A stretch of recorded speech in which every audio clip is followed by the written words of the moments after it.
What's crack-a-lackin' Apple Jacks? It's your boy Spark here with another hefty serving of good vibes to inject directly into your bloodstream.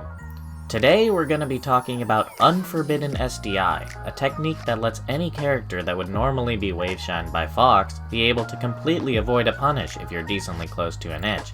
Don't ask me why it's called Unforbidden SDI, because I have absolutely no idea, and if you ever ask me that question in person, I'm going to start crying on the spot.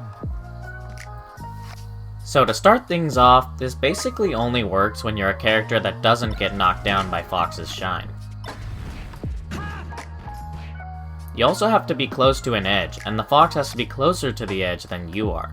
If the Fox is on the other side of you when shining you in this position, you can simply fast fall to the ledge by flicking down right before you would slide off. This also has a 3-frame hold buffer window to fast fall, so once you get the hang of it, this is pretty consistent. Anyway, back to the SDI. This usually happens when you recover from off stage and are pretty sure you're about to get shined during your recovery frames.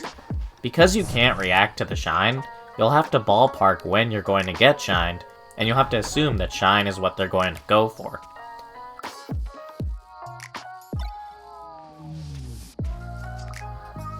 Because of this, if you do this enough times and the Fox is smart, they'll start up-tilting or up-smashing instead, which will give you terrible DI. But then you can read that as well and start DIing for that instead.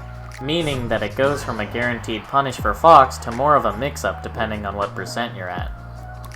To do this SDI, you want to use both the analog stick and C-stick. I start by holding shield before doing any of this in case they time the shine too late and so I'm able to shield it.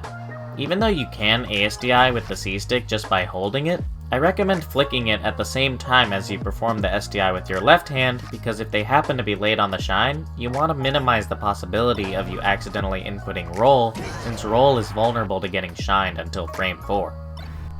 Shine has 6 hit lag frames, but since you can't SDI in the last frame of hit lag, you have 5 frames to input 2 SDI inputs. The first thing you're going to want to do is to flick the analog stick either directly left or directly right, depending on which side you're on.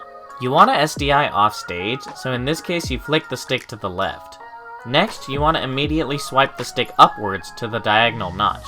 Technically, the part of the input that reads this second SDI input is actually here on the gate, so keep in mind that when you do the input, the diagonal notch isn't actually important, it's just the direction you need to go. Once you do this, your character will be counted as airborne, and you'll fall back down with only the 4 frames of landing lag.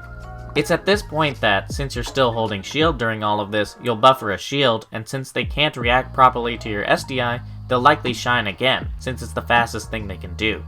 After shielding this shine, you can buffer roll, shield grab, nair out of shield, or even up smash out of shield. Though that one's a little bit finicky, even if you know they're going to wave dash afterwards. That's it for today's video, guys. I hope it was helpful. If you like the content, be sure to subscribe to SSPN Tutorials, and you can check me out on Twitter at SparkMelee, where I plan on selling some modded OEM controllers and phobe GCCs if you're interested in that. Or check out my Metafy for lessons at metafy.gg/@spark. If you use the code SPARK-VIBES before Valentine's Day, you'll get 15% off your next lesson or replay review. What a steal! See you next time!